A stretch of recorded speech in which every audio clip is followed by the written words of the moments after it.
Assalamualaikum warahmatullahi wabarakatuh. Selamat bertemu dengan saya dalam mata kuliah produksi dan pengolahan benih.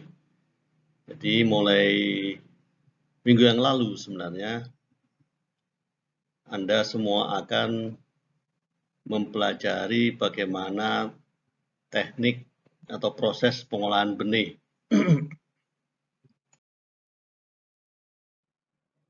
Dalam kuliah-kuliah yang lalu sudah dijelaskan bagaimana posisi atau letak proses pengolahan benih itu, mulai bagaimana hubungannya dengan proses pemuliaan, kemudian menguji varietas, kemudian pelepasan varietas, kemudian multiplikasi benih, perbanyakan benih, kemudian seed processing atau pengolahan benih sampai dengan distribusi.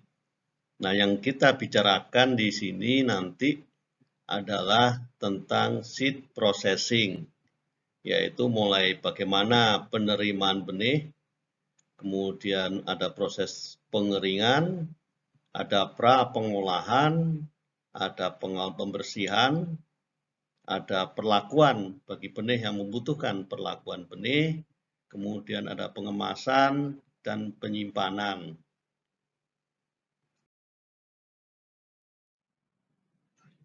Dalam ilmu dan teknologi benih, yang kita bicarakan adalah benih dalam bentuk lot atau benih dalam bentuk kelompok benih.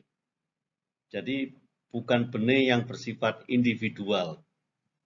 Sehingga dengan proses pengolahan benih ini mampu meningkatkan baik itu mutu fisik, mutu fisiologis, mutu genetik maupun kesehatan benih.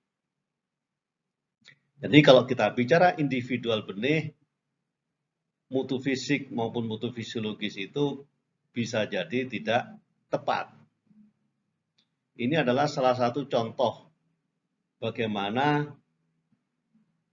proses pembersihan dan pemilihan benih dengan menggunakan gravity table separator yang disingkat dengan GTS meningkatkan mutu fisik dan mutu fisiologis benih.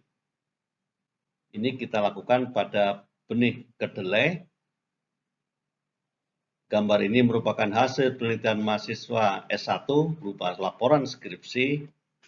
Nah, dari sini kita bisa melihat bahwa benih dengan GTS rendah ini maksudnya benih yang tidak diolah dengan gravity table separator. Kemudian ada kontrol ini tentunya secara manual, ya, manual dengan tampi. Kemudian dengan gravity table separator, yang di sini kita istilahkan dengan gravity table separator tinggi. Nah, dari hasil penelitian tersebut kita bisa melihat dibandingkan dengan gravity table separator rendah bahwa benih yang diolah dengan gravity table separator itu meningkat baik bobot per volumenya maupun bobot 1000 butirnya. Jadi kalau bobot per volumenya meningkat, bobot per 1000 butirnya meningkat, artinya benih yang dihasilkan dari proses pengolahan itu lebih bernas dan lebih bersih. Nah, tentunya dia tidak jauh berbeda dengan benih yang dibersihkan secara manual yang kita sebutkan dengan kontrol di dalam grafik ini. Kemudian bagaimana mutu fisiologisnya? Nah, mutu fisiologis juga demikian. Benih yang tidak kita olah dibandingkan dengan kita olah pakai gravity table separator, ya, memiliki potensi tumbuh maksimum yang lebih tinggi, memiliki daya berkecambah yang lebih tinggi, dan memiliki kecepatan tumbuh yang lebih tinggi. Sehingga bisa kita katakan bahwa pengolahan benih dengan alat gravity table separator ini dapat meningkatkan mutu fisik dan mutu fisiologi dari benih.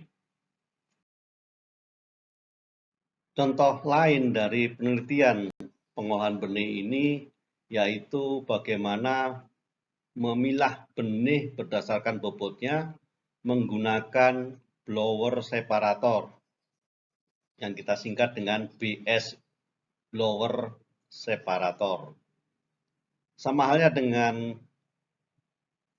hasil penelitian pada gravity table separator bahwa bobot 1000 butir benih yang diolah dengan blower separator ini lebih tinggi dari yang benih tanpa diolah dengan blower separator. Demikian pula mutu fisiologisnya. Jadi dua contoh tersebut mudah-mudahan dapat memberikan ilustrasi ke Anda bahwa pengolahan benih ini dapat meningkatkan mutu fisik, mutu fisiologis, dan juga mutu genetik maupun kesehatan benih.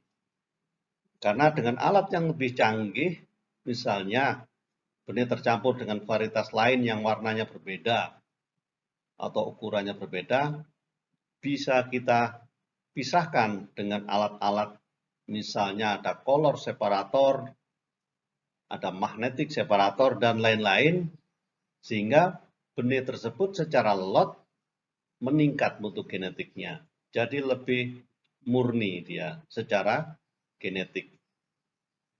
Nah, tentang kesehatan benih juga seperti itu.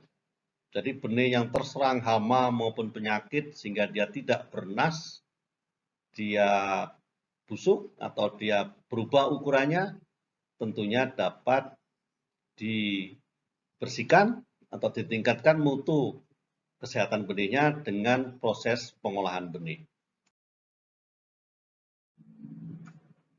Bagaimana proses pengolahan benih itu dilakukan? Nah, nanti akan kami beri contoh ya pada benih padi dan benih jagung. Nanti untuk pada benih lainnya Anda bisa pelajari baik melalui pustaka maupun internet ya. Jadi ini misalnya pengolahan benih padi yang dilakukan di luar negeri ini. Nanti untuk pengolahan benih yang benar-benar dilakukan di Indonesia atau di dalam negeri akan saya jelaskan setelah ini. Jadi secara teoritis benih padi itu diterima dalam bentuk lot atau gabah curah ya yang masih kotor. Dan jika dia masih terlalu kotor, banyak kotoran yang bersifat kasar, dia harus melalui proses pra pengolahan dengan menggunakan scalper. Jadi proses pembersihan secara kasar. Kemudian bersama dengan itu dilakukan pengeringan. Pengeringan sampai kadar air 12%, 11% begitu, dan kemudian langsung dibersihkan dan dipilah dengan alat yang disebut dengan air screen cleaner. Namun kalau misalnya benih diterima sudah relatif bersih dan kering, maka tidak diperlukan proses pra pengolahan maupun pengeringan lagi. Dia bisa langsung dibersihkan dan dipilah dengan alat yang disebut dengan air screen cleaner. Tentunya di dasar-dasar ilmu dan teknologi benih, Anda sudah belajar bagaimana mekanisme kerja dari air screen cleaner atau ASC ini. Nah, dari ASC, benih itu kalau misalnya sudah bersih dan sudah seragam, bisa langsung di packing, dikemas. Tapi untuk konsumen tertentu yang membutuhkan permintaan mutu yang sangat besar, sangat tinggi mutunya, bisa dengan pemilahan berdasarkan panjangnya, atau bahkan ada pula yang diberi perlakuan benih dengan bahan kimia, baru dilakukan pengemasan atau packing. Ada juga yang dibersihkan setelah length grader, pemilahan berdasarkan panjang, dilakukan juga pemilahan berdasarkan ketebalan benih. Kemudian juga seandainya setelah perlakuan itu membutuhkan air, perlu pengeringan lagi, baru di packing. Nah, ini secara teoritis dan hanya ditemui mungkin di luar negeri. Jadi kalau di Indonesia biasanya dari penerimaan benih ini biasanya langsung dibersihkan secara kasar dengan pra-pengolahan sekaligus pengeringan. Nah, setelah pengeringan, benih diolah dengan air screen cleaner. Setelah itu baru dilakukan pengemasan. Ada beberapa perusahaan juga yang menggunakan kombinasi dari air screen cleaner dan gravity table separator baru dikemas. Jarang di Indonesia ditemui perlakuan benih pada benih padi. Karena umumnya di Indonesia jika benihnya itu tidak lulus oleh produsen benih digunakan untuk konsumsi. Jadi digiling menjadi beras. Kalau dilakukan perlakuan benih, tentunya jika benihnya itu tidak lulus, dia tidak bisa dijual lagi karena sudah mengandung bahan-bahan beracun yang berbahaya kalau kita konsumsi. Sehingga di Indonesia umumnya atau hampir semuanya itu produsen benih setelah proses ASC ini, pembersihan dengan ASC, langsung dilakukan pengemasan. Proses pengolahan benih jagung agak berbeda. Karena apa? Biasanya oleh perusahaan, benih jagung diterima perusahaan dalam bentuk tongkol kering yang sudah dikupas klobotnya dengan kadar air antara 20-25%, karena mereka biasanya produksi di lapangan bekerja sama dengan petani, sehingga pada saat panen petani menyetorkan benih atau calon benih tersebut dalam bentuk masih berupa tongkol kering. Kemudian setelah diterima oleh perusahaan, benih itu langsung dikeringkan. Dikeringkan tongkolnya, kemudian kalau sudah mencapai kadar air tertentu, misalnya 12% gitu, benih kemudian dipipil. Setelah dipipil, benih itu dibersihkan secara kasar karena masih ada bekas-bekas pecahan tongkol dan masih bercampur dengan jagungnya, biji-biji jagung, sehingga perlu scalper. Kemudian setelah itu baru dipilah dan dibersihkan dengan menggunakan air screen cleaner. Nah, untuk jagung di luar negeri banyak sekali alat-alat yang digunakan karena memang kebutuhan konsumennya adalah benih-benih yang mutunya relatif tinggi dan konsumennya mampu membeli benih dengan mutu yang sangat tinggi. Sehingga ada alat yang disebut dengan ring grader berdasarkan diameter benih.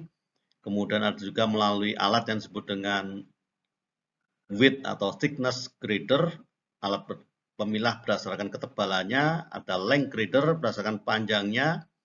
Kemudian bisa juga digunakan gravity table separator sebelum benih itu diberi perlakuan.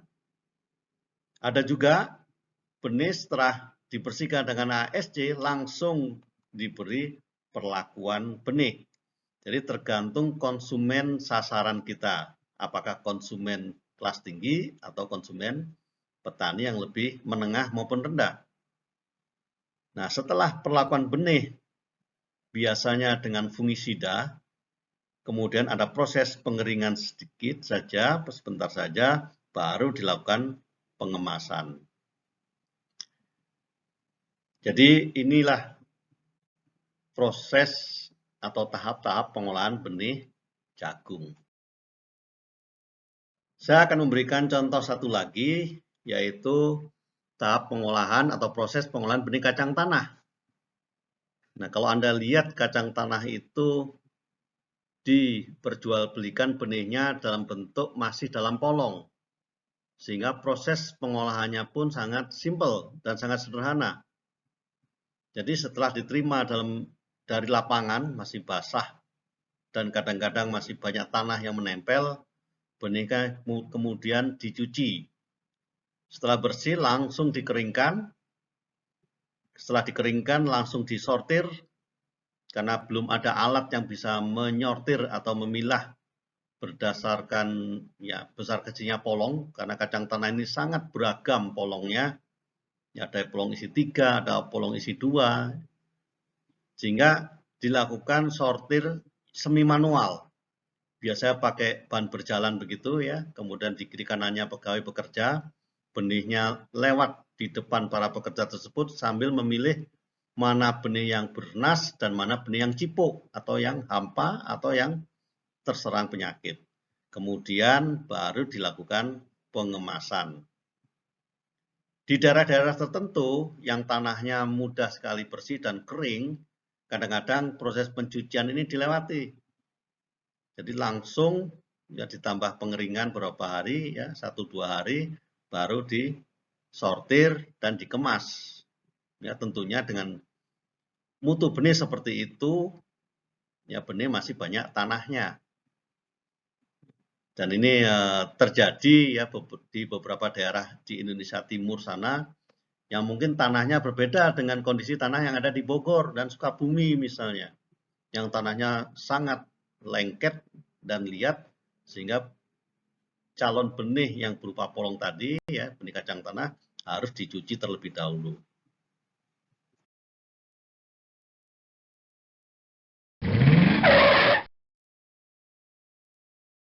Seperti telah saya janjikan tadi, saya akan memberikan contoh yang real terjadi di Indonesia, yaitu pengolahan benih jagung yang dilakukan di PT BC Kediri. Jadi petani menyerahkan calon benih berupa tongkol dengan menggunakan truk seperti ini ya. Kemudian setelah ditimbang baru dilakukan pengeringan tongkol. Namun sebelum tongkol itu dikeringkan, melalui ban berjalan dilakukan sortir terhadap tongkol-tongkol yang abnormal, tongkol-tongkol yang terserang hama penyakit, atau yang tidak memenuhi standar. Dilakukan sortir. Sambil benih itu berjalan via ban berjalan menuju bak-bak pengeringan. Nah, kemudian ban berjalan tadi mengisi box-box dryer yang ada di proses selanjutnya. Anda bisa lihat di sini, satu box dryer ini isinya bisa 30-40 ton dalam bentuk tongkol, kemudian diisi sampai penuh. Anda bisa bayangkan berapa ratus ton kapasitas pengeringan yang dimiliki oleh perusahaan tersebut. Nah, proses pengeringan ini dilakukan sampai dengan kadar air kurang lebih 12%. Karena berdasarkan penelitian mereka, bila kadarnya terlalu tinggi ataupun terlalu rendah, nanti kalau dipipil, proses selling ini banyak terjadi kerusakan fisik pada benihnya. Sehingga proses yang paling bagus itu yaitu benih dikeringkan dulu sampai kadar air 12%. Baru dilakukan pemipilan atau shelling ini. Nah, kemudian setelah pemipilan selesai, dilakukan pembersihan dan pemilahan. Ya. Bisa dengan ASC maupun grafiti. Nah, setelah proses itu selesai, baru dilakukan pengemasan benih. Ada juga yang diberi perlakuan benih terlebih dahulu baru dikemas. Ada yang dikemas saja sementara, baru nanti kalau sudah dipesan ada yang mau beli, baru dilakukan perlakuan benih. Jadi itu proses yang terjadi di salah satu perusahaan benih di Indonesia. Secara umum proses pengolahan benih padi itu dimulai dengan penerimaan CBKS CBKS ini singkatan dari calon benih kering sawah.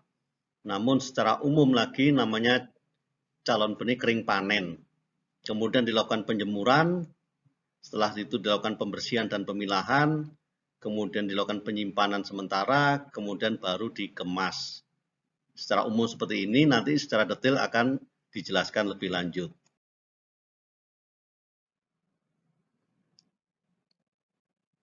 Proses pengolahan ini dimulai dengan penerimaan CBKS, calon benih kering sawah. Dan contoh yang saya berikan ini adalah proses pengolahan benih yang dilakukan di PT Pertani, salah satu BUMN yang ada di Indonesia. Nah, penerimaan calon benih kering sawah ini kemudian dilakukan pemeriksaan CVL, campuran varietas lain, kemudian tingkat kotoran benihnya, kemudian kadar airnya, kemudian benihnya kita timbang. Seperti Anda ketahui bahwa proses produksi di lapangan itu banyak bekerja sama dengan petani atau kelompok tani. Dan tidak semua petani itu merupakan petani yang jujur. Kadang-kadang dimasukkan saja benih-benih yang terlalu banyak kotorannya, sehingga kalau tidak hati-hati perusahaan bisa rugi. Sehingga begitu benih datang dikirim oleh petani kerjasama, kemudian ditimbang, dilakukan pemeriksaan. Berapa kadar airnya, berapa kotoran fisiknya. Dan itu nanti dicocokkan dengan tabel rafaksi. Jadi perusahaan sudah memiliki tabel antara mutu calon benih yang diterima dengan harga yang harus dibayarkan ke petani. Jadi kalau kadar airnya sudah rendah, kotorannya tidak terlalu banyak, harganya tentu lebih tinggi daripada benih yang kotorannya banyak dan kadar airnya masih tinggi. Nah, agar pekerjaan bisa dilakukan secara cepat, para petugas lapangan yang dimiliki oleh petani ini memiliki tabel yang disebut dengan tabel rafaksi. Jadi kesesuaian antara harga dan mutu benih yang diterima. Pemeriksaan CVL maupun mutu fisik dan kadar air dari calon benih yang diterima oleh perusahaan itu dilakukan secara manual. Jadi diambil berapa kilo sampel, kemudian dilakukan grading secara manual dengan menggunakan nyiru atau tampah seperti yang ada di gambar tersebut. Nah, baru dipisah-pisahkan dan ditimbang berapa CVL-nya, berapa kadar airnya. Kalau kadar air menggunakan metode tidak langsung, yaitu metode cepat dengan alat yang disebut moisture tester yang banyak dijual di pasaran. Jadi langsung saat itu juga bisa diketahui berapa kadar air calon benih yang diterima oleh perusahaan. Setelah dilakukan penimbangan dan pembayaran, benih kemudian diolah oleh perusahaan itu melalui tahap pertama, pengolahan tahap pertama, yaitu pengeringan benih. Jadi, bila musim kemarau atau musimnya tepat untuk panen, benih itu dikeringkan di lapangan seperti ini, di lantai jemur. Ini lantai jemur, ini Anda mahasiswa lagi sedang magang di sana ya, ikut proses pengeringan benih, kemudian ada alat seperti apa itu, tangan begitu ya, seperti garpu begitu. Nah, ini proses pembersihan kasar juga, karena kadang-kadang sambil dijemur masih banyak tercampur entah itu tali rafia, entah itu jerami-jerami yang mungkin terikut di calon benih tersebut, sehingga sambil dibersihkan, diratakan, dan ada proses pra-pengolahan di situ. Jadi tujuan pengeringan ini adalah mengurangi kadar air benih sampai taraf yang aman untuk disimpan. Nah, kalau menurut standar nasional mutu benih, itu kadar air 12%. Dan kondisi-kondisi ini sangat sulit dilakukan bila kita mengeringkan benih di daerah yang banyak hujan, yang suhunya tinggi dan kelembapan tinggi. Contohnya di mana? Contohnya di Bogor ini. Begitu kita mengeringkan benih, tiba-tiba cuacanya berubah menjadi mendung misalnya. Kalau mendung saja mungkin tidak masalah. Tapi kalau dibarengi dengan hujan, nah tentunya kalau mutu benih yang sudah kadar air benih yang sudah tinggi rendah ini kita tidak segera kita amankan, ya tentunya akan kehujanan. Nah, kalau kehujanan tentunya mempengaruhi kadar air dan mutu benih selanjutnya. Sehingga Anda bisa paham kenapa produsen-produsen benih itu lebih menyenangi daerah timur, ya, di Jawa Timur, Jawa Tengah gitu ya. Mereka lebih senang produksi di daerah-daerah tersebut. Karena pengeringan secara alamiah dengan menggunakan sinar matahari ini adalah pengurangan yang paling murah biayanya. Meskipun beberapa perusahaan melakukan pengeringan dengan menggunakan mesin atau alat pengering yang disebut dengan dryer. Nah, biasanya dryer ini sangat diperlukan bila produksi benih dilakukan pada musim hujan atau di musim pancaroba. Sehingga Anda bisa bayangkan kalau benih dipanen pada musim pancaroba atau musim hujan, biasanya mutu benihnya itu kurang bagus. Jadi paling bagus itu bila benihnya itu dipanen pada musim kemarau. Karena benih bisa segera dikeringkan dan bisa segera diproses dengan cepat sehingga tidak mengalami deraan di lapangan yang lama. Pengeringan ini sangat penting dan sangat riskan kalau dilakukan dengan tidak benar. Jadi kalau dilakukan dengan tidak benar, misalnya dryernya suhunya terlalu tinggi, atau pengeringan di musim yang tidak cocok begitu ya, akan berpengaruh juga tidak hanya pada mutu fisik, tapi juga berpengaruh terhadap mutu fisiologi. Banyak sekali dijumpai benih-benih padi yang baru panen dari petani, warnanya kusam, bahkan agak kehitam-hitaman kadang-kadang. Nah itu bisa kita duga bahwa mutu benih saat panen tidak segera dikeringkan. Sehingga mutu fisiknya jelek dan pengaruhnya ke mutu fisiologis juga. Sehingga pengeringan ini menjadi titik krusial bagi pemproses benih. Karena kalau tidak dilakukan dengan cepat dan hati-hati, pengaruhnya bisa ke penyimpanan, juga bisa ke pemasaran benih. Kalau kita jual benih dengan mutu fisik yang kurang bagus, meskipun mungkin viabilitasnya masih tinggi, tentunya konsumen tidak akan tertarik. Sehingga proses pengeringan ini merupakan titik kritis dari proses pengolahan benih padi.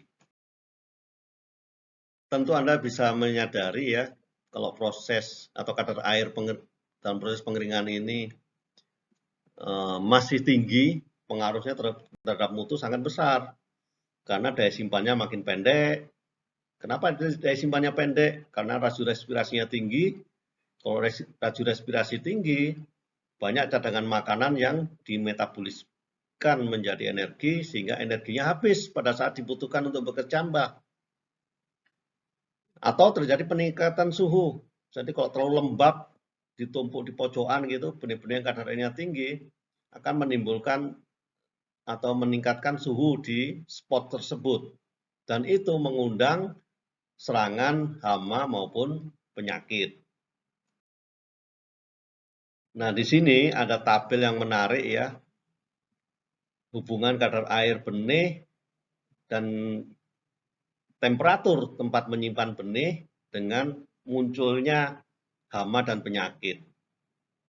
Ya, Anda bisa lihat ini di bawah ini di sumbu X ini adalah temperatur, kemudian sumbu Y-nya adalah kadar air benih.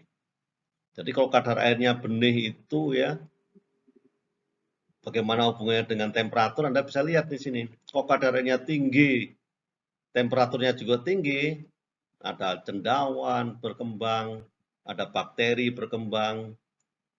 Kalau misalnya lebih rendah sedikit, ya ada insek yang berkembang atau tungo, mites yang berkembang. Meskipun Anda gunakan suhu dingin, kalau kadarnya tinggi malah terjadi freezing injury, benihnya malah mati semua. Nah ini Anda bisa jumpai di tabel ISTA. Ya. Tabel ISTA itu di International Seed Testing Association yang tiap tahun mengeluarkan metode-metode pengujian yang baru dan distandarisasi. Setelah benih kering, dilakukan pembersihan dan pemilahan. Dan alat yang paling banyak dijumpai di Indonesia itu adalah air screen cleaner. Jadi alat pemilah berdasarkan bobot benih maupun ukuran benih. Dan paling banyak juga dijumpai di Indonesia itu untuk benih padi hanya menggunakan blower saja. Nah, coba dipikirkan. Kalau menggunakan blower saja, apa kerugiannya? Tapi kalau menggunakan kombinasi antara ASC plus blower, ya, karena ASC-nya itu ada blowernya juga, apa keuntungan dan kerugiannya? Coba bandingkan dua alat tersebut. Apa kerugian atau kelemahan hanya menggunakan blower saja bila dibandingkan dengan ASC? Dan tentunya kalau Anda ingin mengoperasikan alat ini dengan benar, Anda harus memeriksa mesin sebelum digunakan. Apakah semua fungsi-fungsinya normal? Dan yang paling penting, apakah mesinnya bersih dari benih yang diolah sebelumnya? Jangan sampai nanti proguing yang kita lakukan secara hati-hati dan butuh waktu dan tenaga yang banyak menjadi sia-sia karena benihnya tercampur di proses pembersihan dan pengolahan. Oleh karena itu, alat ini harus dibersihkan sebelum digunakan. Nah, kemudian nanti setelah proses pembersihan selesai dan pemilihan selesai, ada istilah, nah ini istilah lapang yang disebut dengan daya apung benih. Nanti akan saya jelaskan berikutnya. Setelah benih dibersihkan, ada penyimpanan sementara di sini, yaitu kita sebut dengan penyimpanan calon benih kering bersih. Jadi sudah kering dan sudah bersih, namun masih disimpan dalam bentuk karung, ya, bukan dikemas dengan plastik-plastik seperti Anda lihat di pasar-pasar ya, tempat dijualnya benih. Jadi masih disimpan dalam bentuk karung, ya, benih karungan, ya. Kemudian benih itu disimpan kurang lebih 1 bulan, baru dilakukan pengemasan dengan kemasan yang lebih bagus dengan plastik. Kenapa disimpan dulu 1 bulan?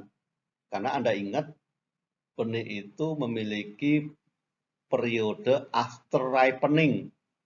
Jadi kalau Anda uji viabilitasnya setelah panen, kemungkinan dia tidak tumbuh. Dan tidak tumbuhnya itu karena dormansi after ripening. Sehingga biasanya BPSB itu menguji benih setelah benih itu disimpan kurang lebih 1 bulan. Yaitu setelah ada pemberitahuan atau permintaan dari produsen benih. Nah, setelah diuji dan lulus, baru dilakukan pengemasan dengan label yang sudah distandarisasi dan tingkat mutu yang sudah distandarisasi. Nah, jika sudah sebulan, sudah hampir 1 bulan, ya, sebelum benih itu dikemas, ada perlakuan fumigasi. Karena seringkali calon-calon benih itu membawa serangga. Nah, proses fumigasi ini menggunakan fumigan, itu biasanya menggunakan post toksin, ya. Anda bisa searching di internet, post toksin ya. Bentuknya tablet-tablet itu yang bisa mengeluarkan uap, dan uapnya itu akan masuk di sela-sela karung sehingga akan membunuh serangga. Nah, pemberian postoksin ini tidak bisa sekali. Jadi harus dilihat itu. Siklus hama itu dari telur menjadi serangga lagi itu berapa lama. Sehingga periodenya disesuaikan kapan pemberian kedua dilakukan. Pemberian fumigasi yang kedua ini. Nah, setelah itu benih aman untuk dikemas. Jadi dosis fumiganya itu 2-5 butir dalam satu palet, kurang lebih 2,5 ton benih, calon benih. Biasanya ditutup itu palet, ya tumpukan benih itu dengan terpal gitu ya. Kemudian postoksinya dimasukkan di dalamnya. Kemudian setelah mungkin 2 hari, 3 hari, seminggu bahkan ya kadang-kadang baru dibuka, baru dia aman dari serangan hama gudang dan siap untuk di packing.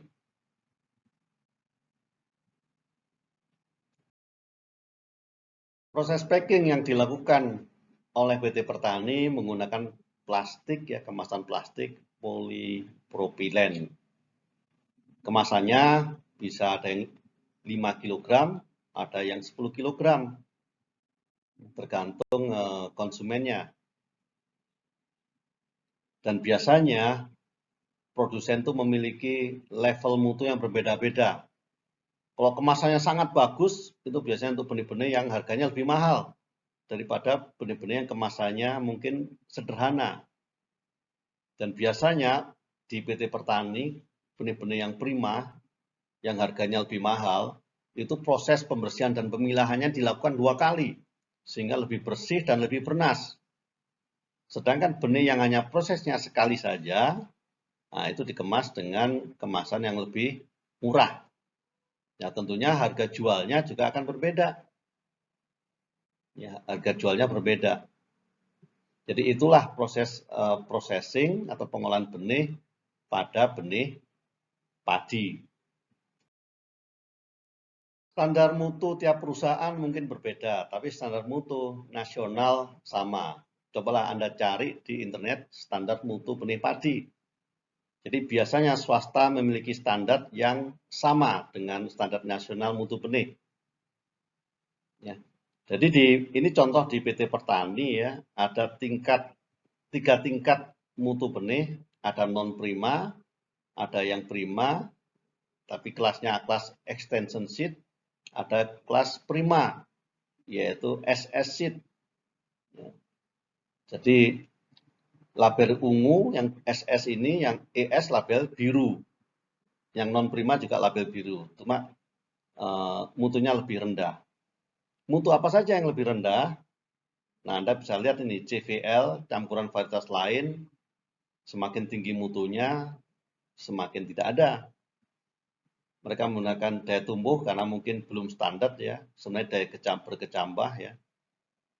Ini minimum 90%, kalau di yang lain 80%.